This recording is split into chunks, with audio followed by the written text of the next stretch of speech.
जो जस करहिं सो तस फल चाखा। जो जैसा करता है उसे वैसा ही फल प्राप्त होता है। लेकिन प्रभु ने सृष्टि में कुछ ऐसे पर्व, ऐसे दिन बनाए हैं जिस दिनों थोड़ा सा करने से ही महान पुण्य की प्राप्ति होती है। इस दिन एक कण का दान करने से भी एक महान पुण्य बन जाता है। इस तिथि का नाम है अक्षय तृतीया। अक्षय तृतीया के दिन भगवान श्री बिहारी जी के चरणों के दर्शन होते हैं। पूरे साल में बस इसी दिन भगवान श्री हरि के चरण देखे जा सकते हैं। भगवान के चरण चिन्ह के दर्शन भी आज ही होते हैं। इस दिन का महान महत्व है। अक्षय का अर्थ होता है अक्षय, जिसका कभी क्षय न हो, जो कभी नष्ट न हो। इसीलिए आज जो भी दान, जो भी पुण्य किया जाता है उसका कभी क्षय नहीं होता। वो दान सदा सदा के लिए अमर हो जाता है। इसीलिए भगवान के भक्त प्राय इसी दिन का इंतजार करते हैं। वे अपने प्रभु के नाम पर कुछ न कुछ यथासंभव दान अवश्य देते हैं। कोई अन्नदान करता है, कोई जलदान करता है, कोई कोई भक्त ठाकुर जी को वस्त्र दान करता है और कुछ भक्त भगवान को पायजीव दान करते हैं। कई सारे भक्त भगवान की प्रिय गाय का दान भी करते हैं। दान बहुत प्रकार के हैं, लेकिन आपकी क्षमता के ऊपर है। सबसे बड़ा है भगवान की भक्ति और भगवान से प्रार्थना करना कि वे सदा साथ रहें। प्रभु के चरणों का प्रभाव इतना अधिक है कि उनके चरणों का चिंतन करने से ही सिद्धियों के समूह बढ़ने लगते हैं। अपार वृद्धि दिग्ध सत्पदांगुली नखे, कदा करिष्यसि हमा कृपा कटाक्ष भाजनम। सर्वेश्वरी श्री राधा रानी भी भगवान श्री कृष्ण ही हैं।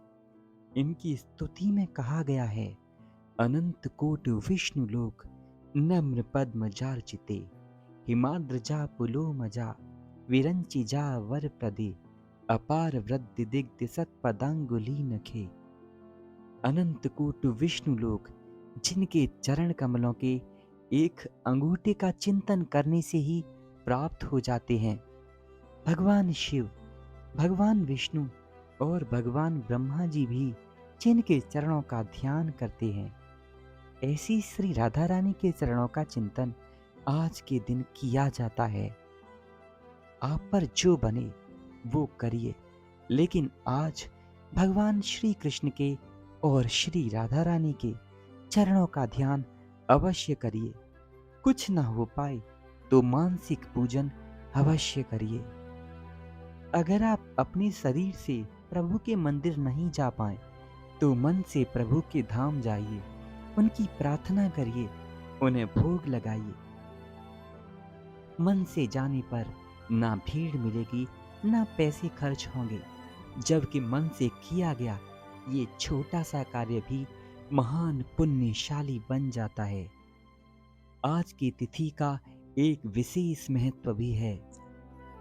द्वापर युग में जब दुर्वासा ऋषि पांडवों के पास आए, उस समय पांडव जंगल में बहुत दुखी और गरीबी का जीवन जी रहे थे। दुर्वासा मुनि के साथ उनके 64,000 शिष्य भी साथ में थे।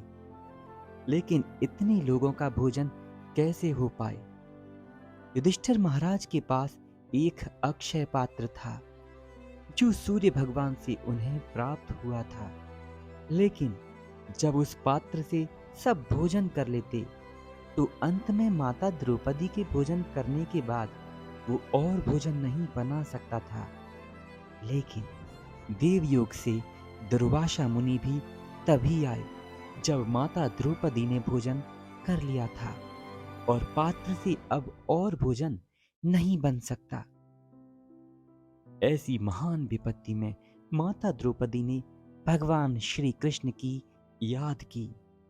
मुरली मनोहर तत्काल अपने भक्त की रक्षा के लिए प्रकट हो गए।